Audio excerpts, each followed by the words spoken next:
Hello there! This is LEGO Dynasty, and today I'm bringing you guys my thoughts on the upcoming LEGO Star Wars summer and fall sets releasing on August 1st and September 1st.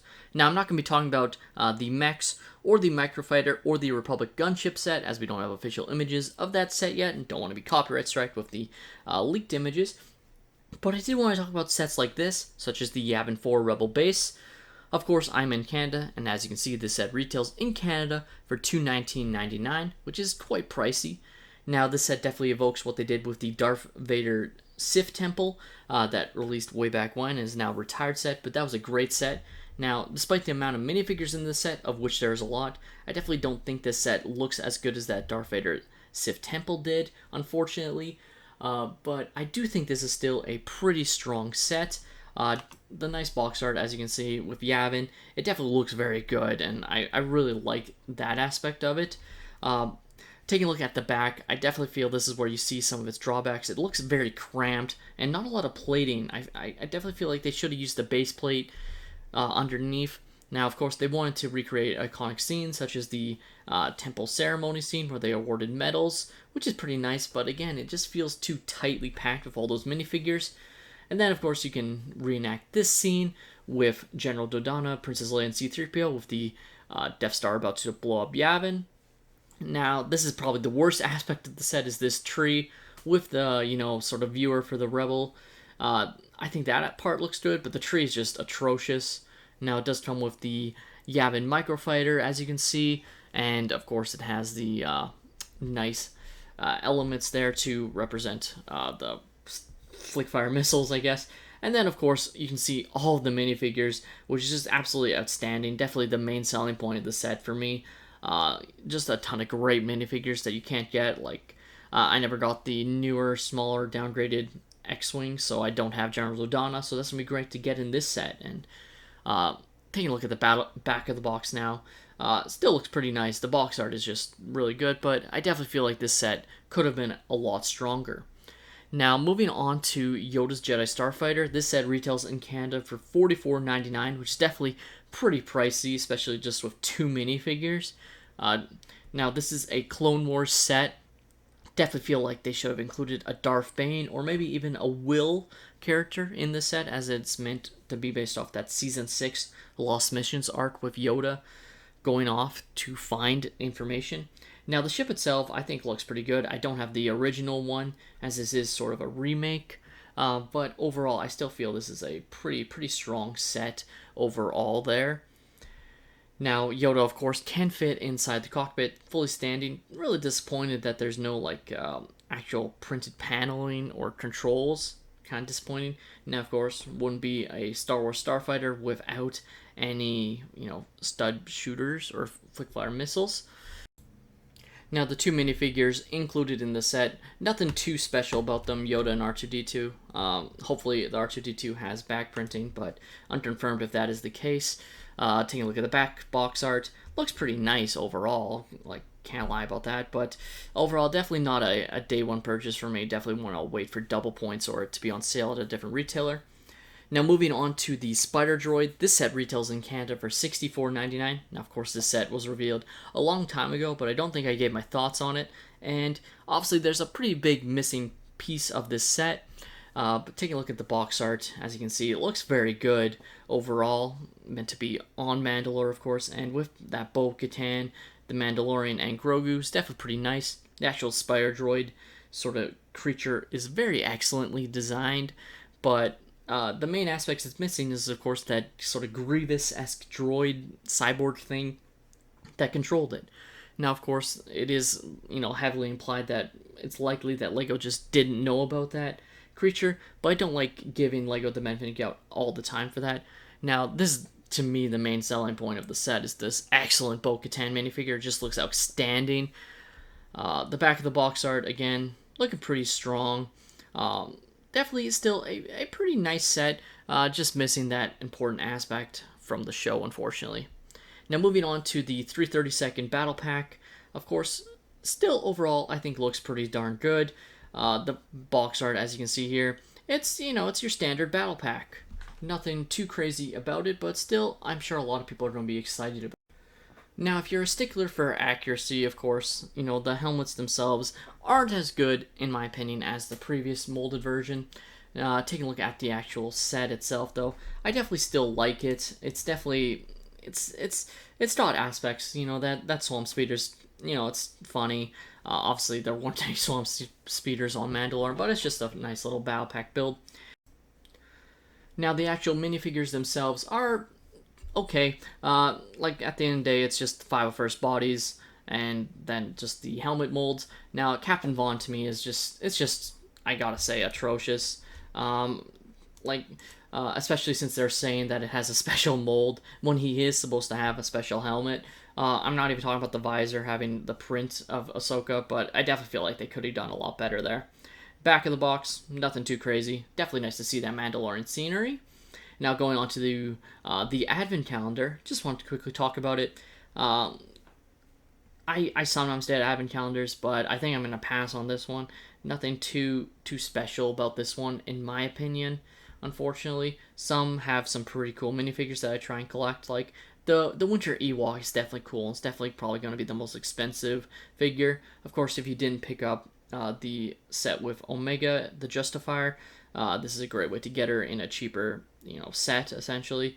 And of course, you have the Emperor Palpatine in his winter sweater, which has definitely been nice. I've been collecting some of those winter sweater minifigures, but overall, nothing too special. Now we get onto the most important set, Chewbacca build, $259.99 Canadian. Yeah.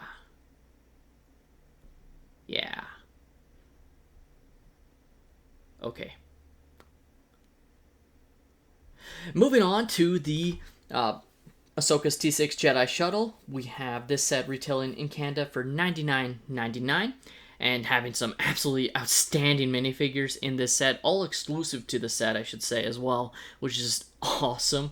From box art, looks incredible. I love it. I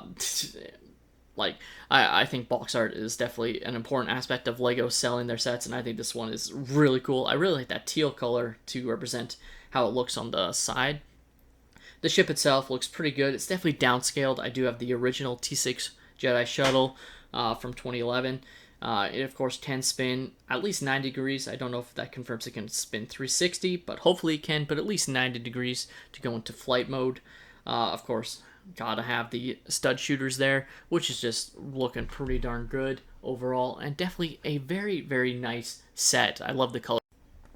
Now, the minifigures themselves with Ahsoka, Sabine, Professor Huyang, and Merrick, who is the Inquisitor figure, all look outstanding. Ahsoka has the great arm printing. Kind of disappointing that Sabine doesn't have any arm printing there. Merrick, though, with that, I believe, brand new sort of shoulder, plating, looks excellent, and that sort of knight helmet with the, of course, Inquisitor lightsaber, just really outstanding. Now, the Ahsoka lightsaber color choice is interesting. Moving on to the back of the box, again, looking pretty good. Definitely disappointing that you can only fit one minifigure in the cockpit of the set, but overall, I still think this is a great set. Moving on to the Ghost, this set retails in Canada for $209.99, and I'm super excited for this set. I unfortunately wasn't, I sort of left Lego, buying for a time, so I missed out on the original Ghost set, even though I was watching Rebels at the time. Definitely wish I had that set, and I've been looking at potential options to get the original one. But showing the nice box art, I think this set is definitely, I feel, going to be a big seller. Of course, this is the Ghost and Phantom 2, so you have the Phantom already included in the set, which is just awesome to see. Of course, it does seem a little bit size-wise downgraded, especially for the Phantom. You can seemingly only fit Jason Syndulla in the set, though that's unconfirmed, but that's the only figure we see in this set itself. So hopefully we can fit some of the other characters inside that ship. Of course, there is a nice open sort of playability factor inside the Ghost, which I believe the original did not have, so that's nice to see. Back, you can see the nice flick-fire missiles, and you can move that cannon on the bottom there, which is nice. Of course, there are some great minifigures in this set. Of course, you have Hera Syndulla, Jason Syndulla, and Chopper, but then you have Lieutenant Beta and First Officer Hawkins, who are visible in the trailer. So nice to see LEGO deciding to include those characters. Hard to say if they will actually be important characters to the show or not, but still really nice to get some named characters in this set. Back of the box art, again, looking really nice. They're seemingly stationed on a space station of some sort, looking over what I believe to be Lothal, which is just awesome. Now we get to the Ewing versus Shinhati's Starfighter, and this is a set I'm very excited for. Now, this set retails for $139.99, a $10 increase from the TIE Interceptor versus Fang Fighter, which is what this set obviously evokes, being a dual set, a dual ship set. Box art looks excellent with the Ewing and the Shinhati Starfighter. I love the color scheme of both ships, the blue and white with the red, gray, and yellowish orange. I just think that's outstanding. Taking a look at the Ewing, you can pop off the sort of pilot seat to reveal a hidden weapon compartment, which is just really cool. I assume there's some other compartments on the ship. This one does have landing gear as well, which is awesome. It's just a really, really nice ship, I gotta say. Now, you do have the stud shooters on Shinhati Starfighter, which is really cool, and some nice lightsaber storage space, which is definitely pretty nice to have in a ship like this. You actually have places for 2 different lightsabers, but I believe only space for the 1 minifigure in the ship, which I'm okay with in this case. I know I complained about the T6 Shuttle only having room for 1 minifigure, but these ships seem to be 1 pilot-only ships, so I'm not going to be as worried about it. Now, this set has a lot of great minifigures, including Captain Porter and his New Republic astromech, while also including Morgan Elsbeth, Balin, and Shinhati. So all pretty crucial characters, it seems, from the trailer from the set. And it's just awesome to see the amount of characters the Ahsoka set is getting. You're not getting any generic characters, just like a Rebel Trooper or, Imperial Remnant Trooper or anything. You're getting, named characters in these sets. The only unnamed character is the astromech, which is kind of funny to see. And overall, these are just excellent sets. Like, the Ahsoka lineup is outstanding. I assume we'll get the Republic Venator and the Republic Gunship official images soon. Wouldn't surprise me if those come out in the next month or so. Obviously, they will come out in the next month. I mean, they released them on September 1st. Definitely real excited for those ones. Of course, the gunship, I'm sure all of you guys watching this have seen, has leaked online. You can find the images elsewhere. I'm just not going to show them because I don't want to get copyright striked. I'm a small YouTuber. I can't fight it right now. But these images, just really excited for all the sets. I'm definitely going to be picking all the Ahsoka sets day one for sure.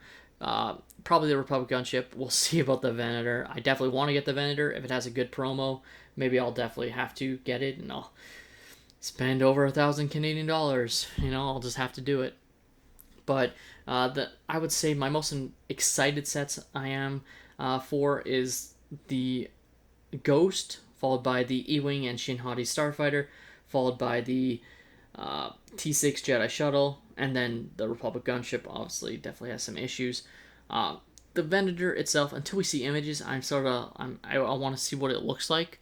I know it's going to be like the Star Destroyer, but I want to see what they came up with in terms of the design before I rate it, essentially. But yeah, there's a lot of great LEGO Star Wars sets coming out for us. We're definitely in a nice overall. I think this is definitely pretty strong overall. There's definitely elements that I hope LEGO continues to improve, but until they do, we just ought to go with what they give us, and right now I think this is still pretty darn good.